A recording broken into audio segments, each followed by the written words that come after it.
Doctor Suresh कुमारी channel पर आपका स्वागत है। आज हम जीके डायरी में जीके डायरी 10 को शुरू करने जा रहे हैं।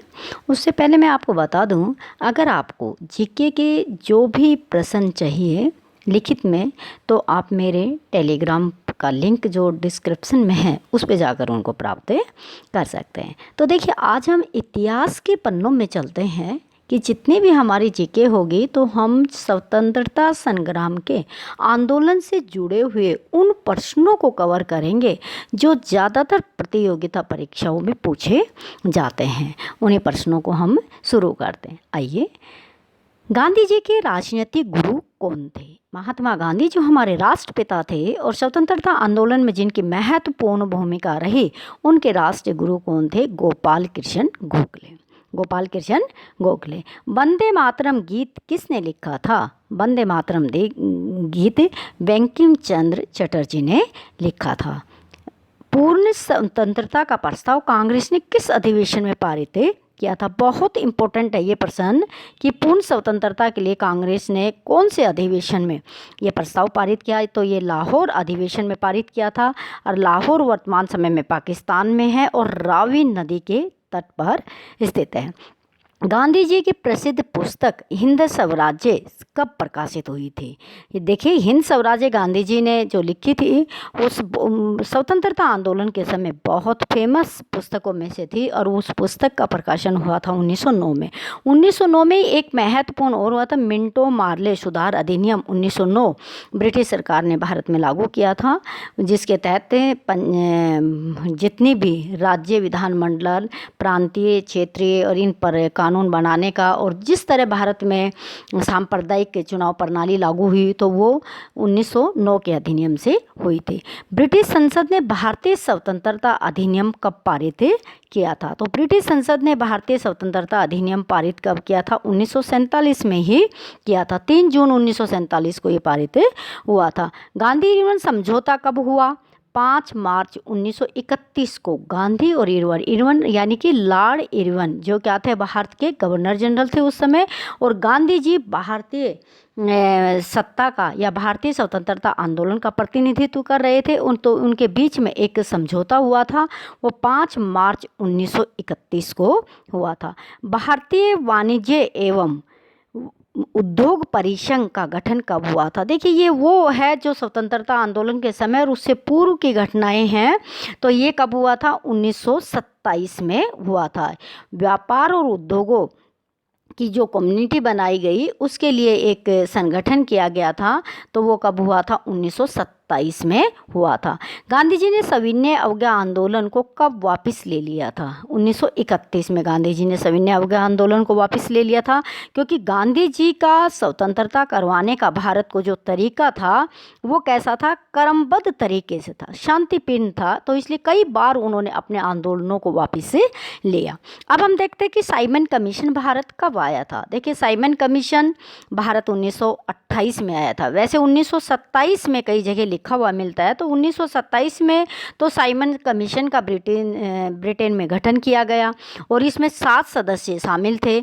और साइमन नाम इसलिए पड़ा कि जो व्यक्ति इसमें आ रहा था वो इसका अध्यक्ष साइमन था, तो इसलिए इसका नाम क्या पड़ा? साइमन पड़ा। और इसको वापस भेजने के नारे लगाए गए थे, और इसको वापस भेजा क्योंकि इसमें एक भी भारतीय शामिल नहीं था, इसलिए भारतीयों ने इसका क्या किया था? विरोध किया था।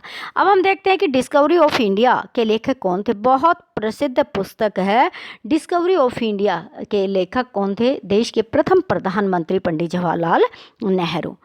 खिलाफत आंदोलन किसने शुरू किया था? देखिए, खिलाफत आंदोलन मोहम्मद अली और शौकत अली ने शुरू किया था। बाद में इसमें मौलाना आज़ाद भी शामिल हो गए थे। और ये क्या था खिलाफत आंदोलन? ये देखिए, ब्रिटिश सरकार के खिलाफ था ये आंदोलन।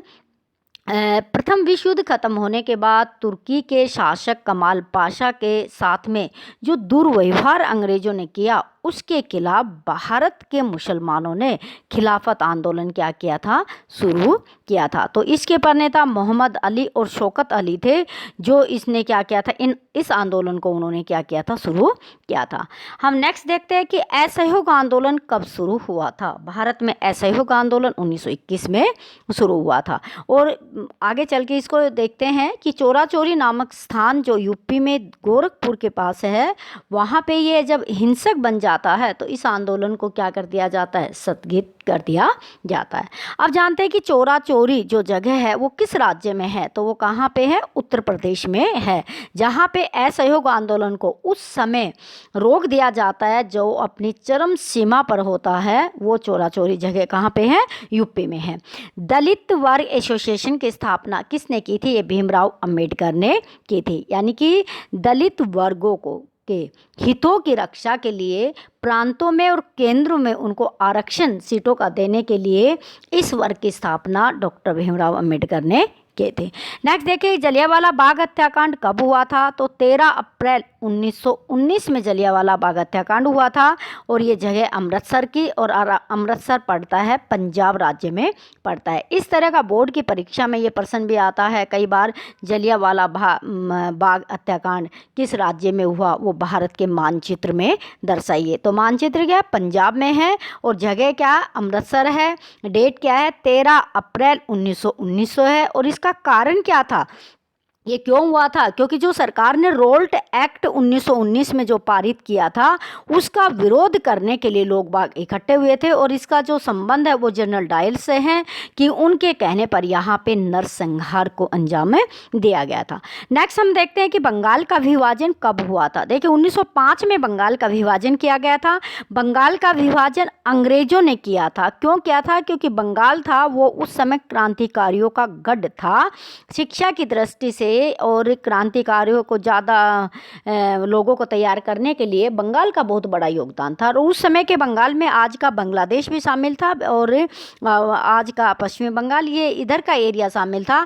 तो यहाँ पर अंग्रेजों ने 1905 में इसके 2 भाग कर दिए और जनता को ये कहा गया कि प्रशासन चलाने में कहीं दिक्कत है, तो इसलिए बड़ा राज्य है तो इसको हम क्या कर रहे हैं, 2 टुकड़ों में विभाजित कर रहे हैं। लेकिन उसके पीछे कारण ये था कि क्रांतिकारियों को क्या करना है, दबाना है। नेक्स्ट प्रश्न हम देखते हैं कि भीमराव अंबेडकर ने अंत में कौन सा धर्म अपना लिया था। देखिए डॉक्टर भीमराव अंबेडकर दलित वर्ग से संबंधित थे। अपने आप को या फिर लोगों को जब अपमानित महसूस करते थे तो उनका यही था कि मैं अपनी जाति में पैदा हुआ हूँ लेकिन जाति में मरना है, लेकिन मुझे धर्मनिरपेक्ष राज्य है तो मुझे धार्मिक स्वतंत्रता है। तो बाद में उन्होंने क्या कर लिया, बौद्ध धर्म को क्या कर लिया था, अपना लिया था। बौद्ध धर्म उन्होंने महाराष्ट्र राज्य है वहाँ पे नागपुर से 2 किलोमीटर आगे एक गांव में, जहाँ पर बौद्ध धर्म को ग्रहण किया और इनके साथ में लाखों व्यक्तियों ने बौद्ध धर्म को क्या कर लिया था, अपना लिया था। और जब से भीमराव अंबेडकर ने बौद्ध धर्म को अपनाया तो बौद्ध धर्म के अनुयायियों की संख्या भारत में बहुत ज़्यादा बढ़ गई थी। डॉक्टर्स डे भारत में यानी कि डॉक्टर दिवस कब मनाया जाता है, तो 1 जुलाई को मनाया जाता है। अभी हाल में मनाया गया है। और आज के दिन कोरोना महामारी के समय डॉक्टर को बहुत मान और सम्मान दिया जा रहा है, क्योंकि लोगों को बचाने के लिए इस महामारी में सिर्फ यही लोग काम कर रहे हैं। मिसाइल मैन के नाम से कौन जाना जाता है। देखिए देश के भारत के पूर्व राष्ट्रपति APJ Abdul Kalam missile man के नाम से जाने जाते हैं। योजना आयोग का गठन किस देश की तर्ज पर किया गया था, बहुत इंपॉर्टेंट प्रश्न है। भारत में योजना आयोग 15 मार्च 1950 को यानी कि 15 मार्च 1950 को लागू किया गया था। USSR अब जो रूस है और पूर्व में USSR था, वहाँ पर पंचवर्षीय योजनाओं को योजना आयोग के तहत लागू किया जाता था। इसी तरह भारत में उसको लागू किया गया और ये हमारा 1950 से लेकर जनवरी 2015 तक योजना आयोग अस्तित्व में रहा। तो ये किसकी तर्ज पे था, रूस की तर्ज पर था। संविधान सभा का अस्थायी अध्यक्ष कौन था। सबसे पहले हम बताते हैं संविधान सभा का स्थायी अध्यक्ष डॉक्टर राजेंद्र प्रसाद थे। प्रारूप समिति के अध्यक्ष डॉक्टर भीमराव अंबेडकर थे। अस्थायी अध्यक्ष जो 1 दिन के लिए ही बनाए गए थे, जो उम्र में सबसे बड़े थे, सच्चिदानंद सिन्हा। जब संविधान सभा का निर्माण हो रहा था उस समय अध्यक्ष चुनने के लिए जब पहली बार अध्यक्ष बनाया अस्थायी, तो वो सच्चिदानंद सिन्हा सिन्हा थे, उम्र में सबसे बड़े थे होने के नाते उनको अस्थायी अध्यक्ष बनाया गया था। प्रथम भारतीय गवर्नर कौन था? बड़े ध्यान दीजिए यहाँ पर देखिए, 1947 में जब अंग्रेज भारत छोड़ के जाते हैं, उस समय अंग्रेज़ों का भारत छोड़ने के बाद जब पहले गवर्नर बनाया जाता है पाकिस्तान का भी, भारत का भी, तो भारत का गवर्नर वैसे अंतिम गवर्नर भी है ये, और प्रथम भारतीय गवर्नर भी है, और गवर्नर का पद है वो अंतिम भी था, तो वो था चक्रवर्ती राजगोपालाचार्य। चक्रवर्ती राजगोपालाचार्य प्रथम भारतीय गवर्नर जनरल बने और देश के अंतिम गवर्नर जनरल भी बने, क्योंकि इसके बाद गवर्नर का पद यहाँ से क्या कर दिया गया था, ख़त्म कर दिया गया था। नेक्स्ट देखते हैं, अंतिम अंग्रेज गवर्नर जनरल कौन था? वो देखिए लॉर्ड माउंटबेटन था। लॉर्ड माउंटबेटन स्वतंत्रता के समय भारत के गवर्नर जनरल रहे। उन्हीं के समय में स्वतंत्रता अधिनियम पारित हुआ, भारत और पाकिस्तान का विभाजन हुआ, रेड क्लिफ जो रेखा है वो निर्धारित हुई, यानी कि जितने भी काम हुए तो लॉर्ड माउंटबेटन के समय में ही हुए थे।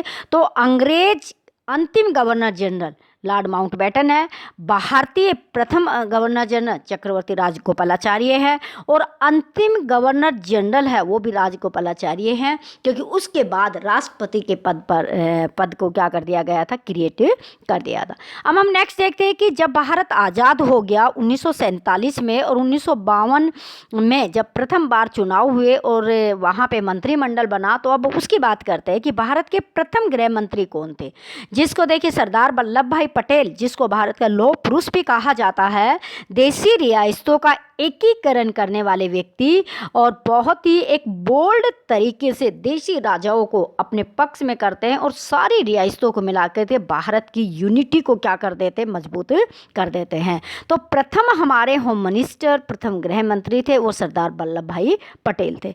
अब हम नेक्स्ट देखते हैं कि भारत के प्रथम कानून मंत्री कौन थे। जब पहली बार भारत की केंद्रीय मंत्रिमंडल बनी थी तो उसमें कानून मंत्री कौन थे? भारत के प्रथम कानून मंत्री भीमराव अंबेडकर थे। ये भारत की जो प्रथम जो मंत्रिमंडल है उनके सारे प्रधानमंत्री कौन था, गृह मंत्री कौन, वित्त मंत्री, कानून मंत्री, शिक्षा मंत्री, इन सब को बड़े अच्छे से ध्यान रखना चाहिए, क्योंकि ज़्यादातर कंपटीशन के एग्ज़ाम में इस तरह के प्रश्नों को पूछा जाता है। आज की वीडियो में इतना ही। जीके डायरी के लिए कल मैं आपके लिए नए क्वेश्चन लेके आऊँगी। स्वस्थ रहिएगा, व्यस्त रहिएगा, मस्त रहिएगा। वीडियो को लाइक कीजिएगा, शेयर कीजिएगा, चैनल पर नए हैं सब्सक्राइब कीजिएगा। Thanks for watching.